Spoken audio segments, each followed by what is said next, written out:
Hello everyone, and welcome back to United Flow. Manchester United fans. The summer transfer window has just become even more exciting. Because in the last few hours, two midfield names have completely dominated the headlines. Éderson and Andrey Santos. One is believed to be moving closer to Old Trafford, while the other has suddenly emerged as one of the club's most exciting surprise targets. But here's the twist. These aren't just random rumours. They could be the beginning of a completely new look Manchester United midfield under Ruben Amorim. So the big question is, are Manchester United finally building the midfield that fans have been dreaming about? Stay with us until the very end because today's update includes the latest on both deals, why United are pushing so hard for new midfielders, and which transfer has the better chance of actually happening. And trust me, the final update might surprise you.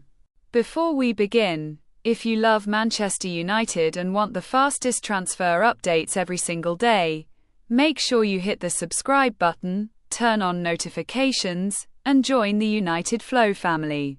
We're on the road to our next milestone, and your support helps us bring you the latest United news every day. Now, let's start with the player who appears to be closest to joining Manchester United. Éderson. Over the last few weeks, his name has appeared again and again in transfer discussions. Manchester United have been searching for a midfielder with energy, strength, composure, and the ability to control games from the center of the pitch. Éderson ticks every one of those boxes. His performances have impressed scouts across Europe, and many supporters believe he could bring exactly the kind of balance United have been missing. Unlike many midfielders, Éderson is comfortable doing both sides of the game. He can protect the defense, win possession, carry the ball forward, and still contribute in attack. That's why many fans believe he could become one of the smartest signings of the summer. However, Manchester United are not putting all their attention on one player, because another exciting name has suddenly entered the picture. Andrey Santos. And that's where today's story becomes even more interesting. Now let's talk about the second name that has suddenly become one of the biggest talking points among Manchester United supporters. Andrey Santos. Over the last 24 hours, reports have suggested that Manchester United are keeping a close eye on the talented Chelsea midfielder as they continue searching for another player to strengthen the squad. And here's what makes this story so interesting. Unlike many young midfielders, Andrey Santos already looks comfortable playing under pressure. He has the confidence to receive the ball in difficult situations, the intelligence to pick the right pass, and the work rate to recover possession quickly. Those are exactly the qualities Ruben Amorim wants in his midfield. Imagine this for a moment. Éderson providing strength and control, while Andrey Santos adds energy, creativity and composure. On paper, that sounds like a midfield capable of competing against the very best teams in Europe. But there is one huge obstacle. Chelsea are not expected to make this deal easy. Selling one of their brightest young talents to a direct Premier League rival would be a massive decision, and unless Manchester United submit an outstanding offer, Chelsea are likely to resist any approach. That means patience will be essential. The next few weeks could completely change the direction of this transfer window. If Manchester United manage to complete even one of these midfield deals, supporters will have every reason to be excited. But if they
Now it's your turn.